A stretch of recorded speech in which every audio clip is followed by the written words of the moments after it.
Queridas hermanas, hermanos, qué difícil es manifestar que algo es verdadero. ¿Por qué? Porque se pueden inventar muchas cosas, se pueden decir muchas cosas que no son ciertas, particularmente cuando se trata, por ejemplo, de juicios. Por esta razón, el juez, ¿qué necesita cuando tiene que hacer un juicio? El juez necesita el testimonio, no de una, sino de varias personas. Y esto era algo que era necesario en el pueblo judío. En el pueblo judío había una norma. Para que algo sea considerado verdadero, se necesitan por lo menos 2 testigos. Cuando 2 testigos se presentan y dicen, esto es cierto, entonces ya no es la palabra de una persona que podría inventar alguna cosa, sino testigos quizás de origen distinto, que no se conocen entre sí y que sin embargo afirman la misma cosa. En ese momento se puede considerar que aquello es verdadero. ¿Por qué estoy hablando de esto? Porque en el Evangelio de hoy se nos habla de que aparecen 2 testigos. Vamos a hablar de ellos. El primero es Moisés. ¿Quién es Moisés? La mayoría lo conoce, quizás si no porque haya leído la Biblia, quizás si no porque haya estudiado el catecismo, por lo menos por lo que vio en la película de los 10 mandamientos. Moisés es aquel que liberó al pueblo de Egipto, evidentemente con el poder de Dios. Moisés es aquel que le entregó al pueblo los mandamientos, aquel que durante el camino en el desierto y antes de llegar a la tierra prometida fue escribiendo la ley que Dios le iba dictando para que el pueblo pudiera vivir según la ley, para que se cumplieran las cosas como Dios lo quería. Por lo tanto, Moisés representa a la ley. El otro testigo que se presenta es Elías. No hay un libro de Elías. Padre, es que he buscado en la Biblia el libro de Isaías, lo he encontrado, el libro de Jeremías, de los profetas, pero no hay un libro de Elías.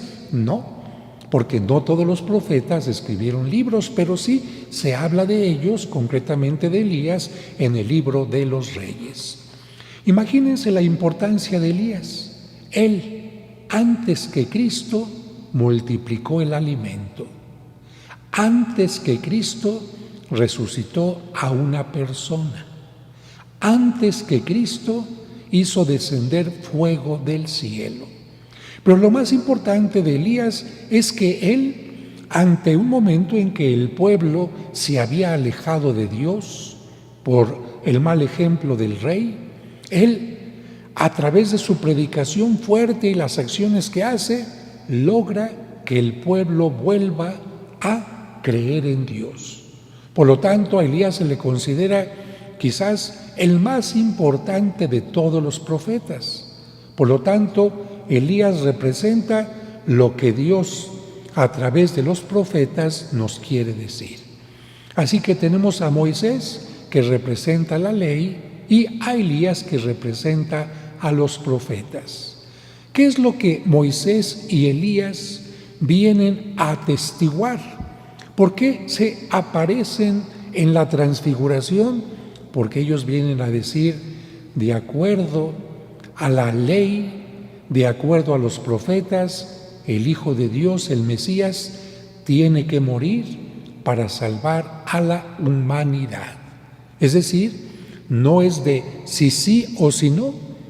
De acuerdo a las profecías y de acuerdo a la ley en la que se mencionaba que una persona pura, justa, inocente, una víctima pura, inocente, tenía que ser sacrificada para purificar al ser humano. Por esta razón, Cristo tiene que morir. Esta escena se realiza poco tiempo antes de que Cristo vaya caminando hacia Jerusalén precisamente para morir. Y como Cristo no quiere que los apóstoles se queden pasmados cuando lo vean crucificado, sino que tengan un adelanto de lo que va a ser su resurrección, Que los apóstoles sepan que si muere no es porque ha fracasado, que si muere no es porque tienen más poder que Dios, los sumos sacerdotes o Poncio Pilato, no, que si mueren es porque se está cumpliendo la ley y los profetas, pero que ahí no quedará todo. ¿Y qué hace Cristo para que los apóstoles entiendan que después de su muerte Él se va a levantar de la tumba? Se empieza a llenar de una blancura excepcional, como si estuviera resucitando, de una luz excepcional, como si los apóstoles estuvieran viendo que Cristo va saliendo del sepulcro vivo, resucitado, y se escucha la voz de Dios que dice: este es mi Hijo, escúchenlo. A este momento se le llama la transfiguración, y es lo que precisamente la Iglesia celebra el día de hoy, que Cristo se transfigura ante los 3 discípulos amados, Pedro y los 2 hermanos, Santiago y Juan. A ellos son a los que va a llamar precisamente unas horas antes de su pasión. En el huerto de los Olivos, ¿a quién va a llamar Cristo? A Pedro, a Santiago y a Juan, que fueron testigos de la transfiguración, para que sean testigos de su oración en el huerto y más adelante también de su resurrección. ¿Qué podemos entender nosotros, además de este texto que hemos escuchado hoy? Que esto se realiza en el monte Tabor. Cuando la gente va conmigo de peregrinación a Tierra Santa, subimos hasta lo más alto de este monte para estar en el lugar exacto de la transfiguración. ¿Y qué significa una montaña en la palabra de Dios, en la Biblia? Fíjate, una montaña, para poder subir a la montaña tienes que hacer un esfuerzo, tienes que tener cansancio, tienes que tener constancia, disciplina, pero de cuando estás en la montaña te sientes más cercano al cielo y tienes una vista mejor de todo lo que le rodea a la montaña. Esto nos enseña que para que nosotros entendamos la palabra de Dios tenemos que tener disciplina, constancia, esfuerzo. Pero cuando escuchamos la palabra de Dios, tenemos la capacidad de ver las cosas de una mejor manera. Entre la cima de una montaña y el cielo hay menor distancia. Por lo tanto, una montaña significa el lugar de encuentro con Dios. Para nosotros, después de Cristo, ya no tenemos que subir a una montaña, pero sí podemos venir, por ejemplo, hoy aquí al templo, y cada vez que escuchamos la palabra de Dios es como si estuviéramos subiendo la montaña. Cada vez que recibimos el cuerpo y la sangre de Cristo es como si estuviéramos ascendiendo a lo más elevado de nuestra vida espiritual. Y concluyendo, la palabra transfigurar significa transformarse. Cristo tiene una apariencia normal y se transfigura ante sus discípulos teniendo una apariencia totalmente distinta, llena de luz, con una blancura excepcional.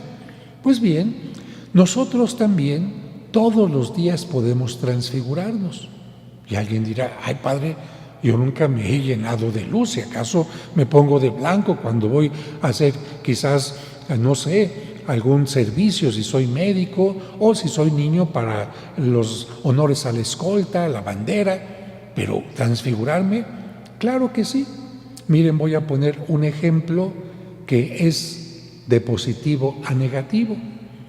Una persona que es un buen padre de familia, responsable, amoroso, y de repente empieza a tomar más alcohol de lo normal y se transfigura y empieza a golpear a la esposa, a ofender a los hijos, a gastar el dinero en una forma absurda e incluso a poner en peligro su vida.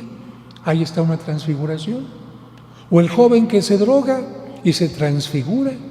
O una persona que lamentablemente iba por buen camino y de repente se junta con personas de la delincuencia y se transfigura de bien para mal. Muchos de los que ahora son delincuentes, narcotraficantes, un día hicieron su primera comunión y tenían el corazón totalmente limpio. Una transfiguración del bien hacia el mal. Como nuestro retablo, que inicialmente era un retablo maravilloso y que con el paso del tiempo lamentablemente se fue deteriorando. Pero existe también la otra transfiguración, como la de la oruga, que a través de un tiempo en que se encierra en su capullo, en su crisálida, después de arrastrarse, ahora puede volar. Bueno, pero humanamente tendríamos que adaptarlo. Por ejemplo, San Agustín, que era un sinvergüenza, San Francisco, que era un dinerero, o algunos santos más que cuando se encuentran con Dios, cuando encuentran el sentido de la vida, se transfiguran y llegan a convertirse en santos. Ustedes y yo conocemos a personas así, incluso hablando de los propios papás. Yo conozco a algunos que antes de que se casaran eran personas individualistas, pensaban únicamente en sus cosas, en su vestido, en su auto, y a partir de que se casan y tienen hijos, ya no piensan en ellos, ahora piensan en los hijos. Ay, padre, ando con mis medias ya rotitas, pero mi hija tiene el uniforme de la escuela. Ay, padre, antes pensaba solamente en mí, ahora ando con la suela de los zapatos con un agujero, pero mis hijos no les falta nada. Ahí vemos un ejemplo de cómo una persona se puede ir transfigurando. Y eso lo podemos hacer todos los días, transfigurarnos hacia el mal o transfigurarnos hacia el bien. Eso no lo decide Dios, porque Él nos ha dado la libertad, eso lo decide cada uno.